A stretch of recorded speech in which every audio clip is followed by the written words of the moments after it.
Tahimik ang gabi nang mapansin ni Liza ang lumang kandila sa gilid ng altar ng lola niya.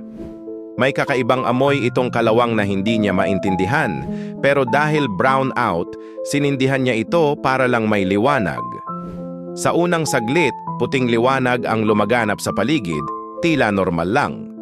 Ngunit ilang sandali lang, napansin niyang may pulang likido na tumutulo mula sa kandila. Masyadong malapot para sa wax at tila dumudugo.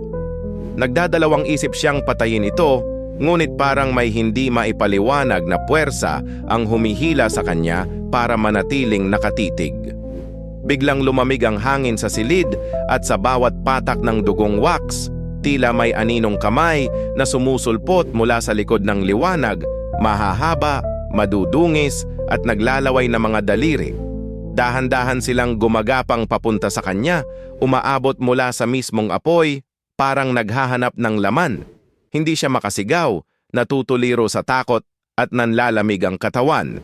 Nang magdesisyon siyang patayin ang apoy, biglang sinunggaban ng malamig na mga kamay ang kanyang pulso, hinila siya papasok sa liwanag ng kandila.